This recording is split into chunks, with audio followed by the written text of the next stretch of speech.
বিকাশে যদি আপনি 1000 টাকা বিকাশ করেন, কত টাকা বেশি দেন? 20 টাকা বেশি দেওয়া জায়েজ? খালি ফতোয়া দেন না। আমি বলতেছি, যদি বলেন জায়েজ, আমি বলবো হাদিস থেকে দেখান। যদি বলেন না জায়েজ, আমি বলবো হাদিস থেকে দেখান। ব্যাংকে টাকা ডিপোজিট করা জায়েজ কিনা? যদি বলেন জায়েজ, আমি বলবো হাদিস থেকে দেখান। যদি বলেন না জায়েজ, আমি বলবো হাদিস থেকে দেখান। ব্যাংকে ডিপোজিট করে লভ্যাংশ দেওয়া জায়েজ কিনা? যদি বলেন জায়েজ, আমি বলবো হাদিস থেকে দেখান।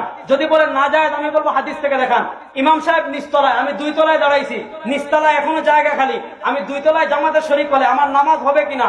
যদি বলবেন হবে, আমি বলবো হাদিস থেকে দেখান। যদি বলেন হবে না, আমি বলবো হাদিস থেকে দেখান। আমি মোবাইলে বিয়ে করেছি, আমার বিয়ে হবে কিনা? যদি বলেন হবে, আমি বলবো হাদিস থেকে দেখান। যদি বলেন হবে না, আমি বলবো হাদিস থেকে দেখান। মোবাইলে আমার বউকে আমি তালাক দিয়েছি, তালাক হবে কিনা? যদি বলেন হবে, আমি বলবো হাদিস থেকে দেখান। যদি বলেন হবে না, আমি বলবো হাদিস থেকে দেখান।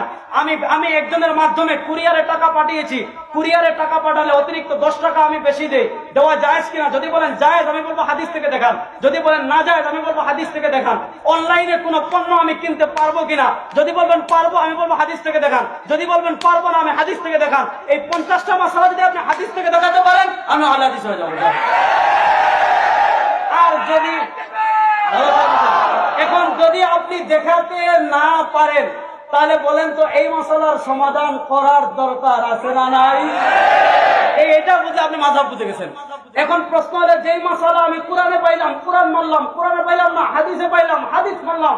যেই মাসালা আমি কোরআনেও পাইলাম না, হাদিসেও পাইলাম না, এই মাসালার ক্ষেত্রে আমি কি করব? তাই করব যা করেছেন নবীর সাহাবী মুআয ইবনে জাবাল। আল্লাহ নবীর সাহাবী মুআয ইবনে জাবালকে নবী প্রশ্ন করেন, ফাইল্লাম তাজিদ ফি কিতাবিল্লাহ ওয়ালা ফি সুন্নতি রাসূলিহি, হে মুআয ইবনে জাবাল, এমন মাসালা আসছে, কোরআনেও পাইলা না, হাদিসেও পাইলা না, করব কি? আল্লাহ নবীর সাহাবী হযরত মুআয ইবনে জাবাল বলেন, ইয়া রাসূলুল্লাহ, চিন্তার কারণ নাই, পেরেশানির কারণ নাই, আজ তাহিদু বিরাই, আল্লাহ আমাকে বিবেক দিয়েছেন, আল্লাহ আমাকে জ্ঞান দিয়েছেন, আমার কাছে কোরআন আছে, আমার কাছে হাদিস আছে, আমি কোরআন সুন্নাহর রিসার্চ করে কোরআন সুন্নাহর আলোকে সমাধান দেব। এবার যেই মাসালা কোরআনে নাই, হাদিসেও নাই, এই মাসালায় সমাধান দিতে হয় কোরআন সুন্নাহর আলোকে রিসার্চ করে। এই যারা রিসার্চ করেন তাদেরকে বলে ফকিহ। বলেন, তাদেরকে বলে মুস্তাহিদ। যে জিনিসটা রিসার্চ করেন, এই জিনিসটার নাম ফিকহ।